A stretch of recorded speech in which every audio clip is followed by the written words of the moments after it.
Our next topic. As you can see, my face was supposed to be in this circle, but again, if you're just joining me, I'm having video issues.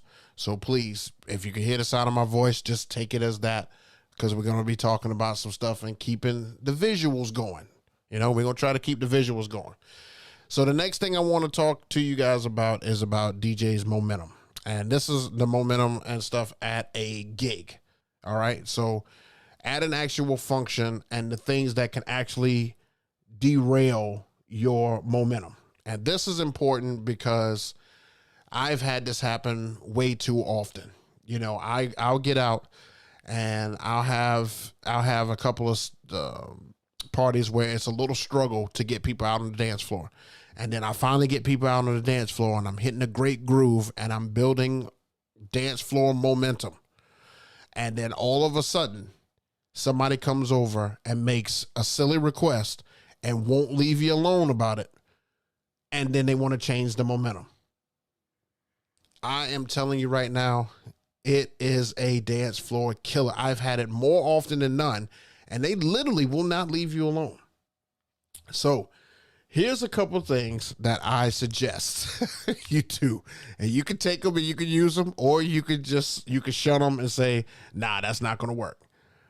All right. So let's say that this situation happens and somebody comes up to you and say, hey man, can you play this song and stuff for you? You say, hey, I don't have a problem with playing your song and stuff like that. It's just going to be a little bit as I'm trying to get people to dance a little bit more. They can either A, take that great and, you know, be like, oh, okay, and walk off. B, tell you, oh, come on, man, let's just go ahead and get it on the stuff, you know, next. Or C, stand back there until you play the song. We also talked about DJ's space and boundaries. You don't have to let them know, hey, I'm going to play it, but you're going to have to let me do my thing. This is my job. You know, you're going to have to step over here while I get it on there for you. But pushing it to a later time is like my go-to. You know, I'll play it. Just give me a little bit to let me build some momentum.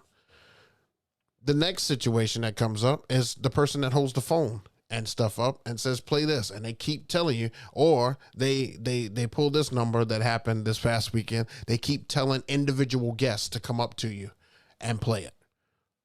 So I'll get the person come up to you, and then I'll get another guest and another guest and another guest. Now, you already know that this is a dance floor killer, because usually it's like a shag song or a slow song or a beach song or just something they heard. Like, let me just give a universal song. So like a Mustang Sally. Okay. Mustang Sally does not go over when a dance floor is really rocking. It just doesn't.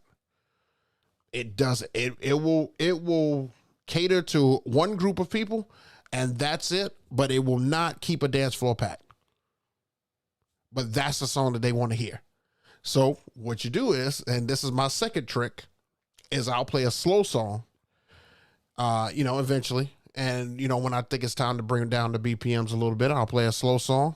And then guess what song is right after that slow song? Good old Mustang Sally. Because that gets that out of the way. You're not killing the momentum of the dance floor. It's going to be a dud and stuff anyway. And then you're probably not going to come out and dance to it, which is another thing that baffles me.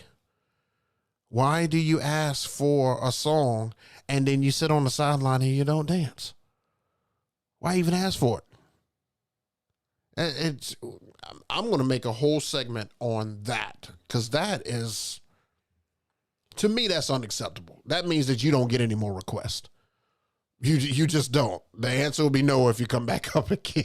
If I don't see you dancing to the song that you requested me to play on a dance floor where people are dancing, you now have zero request power. And if I see you talk to somebody else and send them up here, I will politely tell them no as well. Anything wrong with that, guys? Let me know in the chat. Anything wrong with that? I don't think anything's wrong with that. I think those are simple ways to be able to take care of those.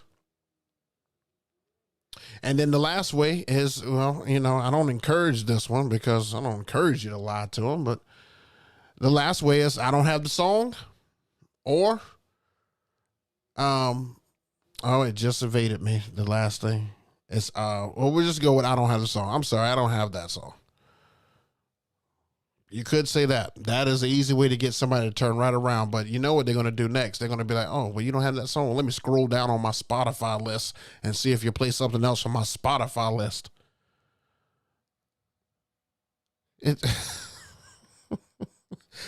People are crazy.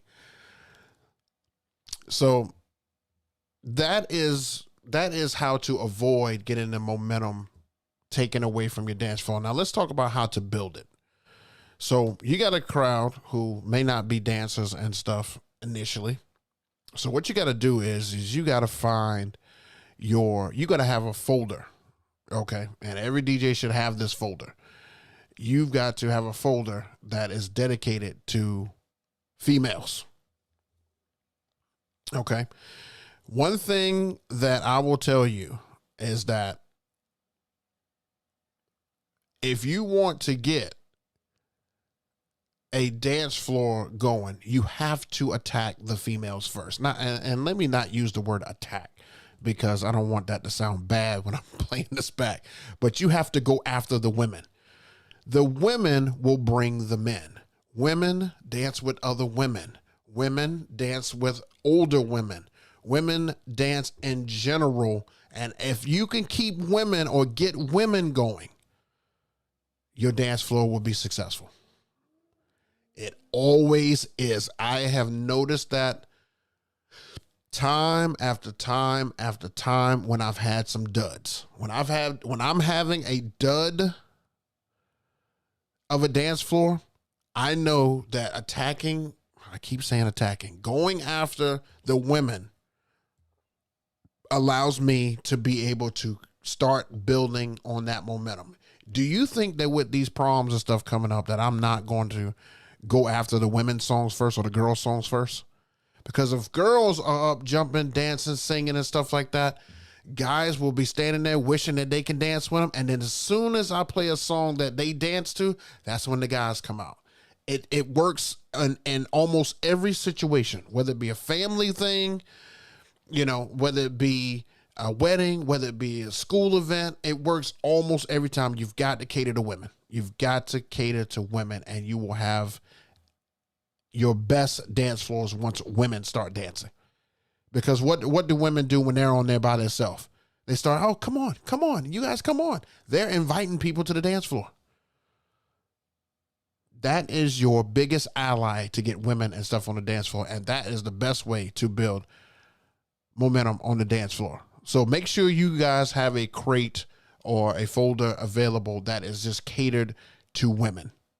Popular women dancing songs that you have seen work time and time again that you can pull out at almost any event and use. And that will begin to start your dance floor. Don't use these slides. Stop using these slides. Electric slide, cha-cha slide, all that stuff. Only your grandmother wants to hear that. I'm even starting to hear brides now say, I really don't want slides. I mean, this has been, ongoing the last 3 years, but slides are dying. So you need a new way to get these dance floors and stuff going. And I just suggest that you create some women folders. And if you don't have one yet, when you do your next event, look at the songs that women start dancing to. I want to dance with somebody. Any Crazy in Love, Beyonce. I know these are songs that you play all the time, but these are the songs that you have to get women and stuff up on the dance floor. If you agree, give me a thumbs up and stuff.